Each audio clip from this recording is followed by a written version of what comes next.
అక్రమంగా తవ్వుకుపోతా ఉంటే, అక్రమం కాదు అది సక్రమం అని ప్రభుత్వమే చట్టబద్ధత కల్పించేశాక, అదే ఇసుక ఫ్రీ అని ప్రభుత్వమేమో పేపర్ చూపెడుతుంటే, మన దగ్గర నుంచి ఇంత వసూలు చేస్తుంటే, అబ్బెబ్బే అది ఇంతకు ముందుతో పోల్చుకుంటే తక్కువ రేటేనండి అని వెర్రి పుష్పాల్లాగా మనం మాట్లాడుతుంటే, తక్కువ రేట్ అండి ఫ్రీ కదరా ఉండాల్సింది అక్కడ, ఎరినాగన్నా అని అడిగేవాడెవడు లేకపోతే ఎక్కడుంది ఇంకా ఎథిక్స్ అనే పాయింట్.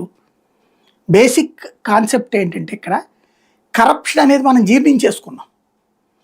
కాకపోతే మావాడు తినాలి, తినడం మావాడి హక్కు, మావాడు ఎంత తింటే అంత గొప్పోడు, అంత తెలివైనోడు, ఎదురోడు తింటే వాడు రాక్షసుడు, విధ్వంసకారి, దుర్మార్గుడు, ఇలా చెప్పుకుంటూ బతికేయడం, ఇది ఎథికల్ న్యూస్గా ప్రొజెక్ట్ చేయడం అనేది నడుస్తున్న రోజులు, అంతకు మించి ఏం లేదు ఇక్కడ. కానీ ఒకటే సార్ ఇక్కడ మేజర్ డౌట్, నేను ఆయన మాట్లాడిన తర్వాత ఓకే స్కామ్ జరిగిందా లేదా జరగకుండా ఉండదు ఏ ప్రభుత్వంలో ఉన్నా ఎవరున్నా సరే, కానీ అది కింది స్థాయిలో జరుగుతుందా లేదంటే పై స్థాయి, ఇప్పుడు జగన్మోహన్ రెడ్డి గారి వరకు తెలిసి జరుగుతుందా, లేదంటే కింది వాళ్ళు చక్క పెట్టేసి అంతా ఇప్పుడు ఇలాగ బయటకు వచ్చినప్పుడు అప్పుడు ఈయన పేరు బిగ్ బాస్ ఈయనే అని ఇలాంటి సందర్భంలో బయటకు వస్తుందా?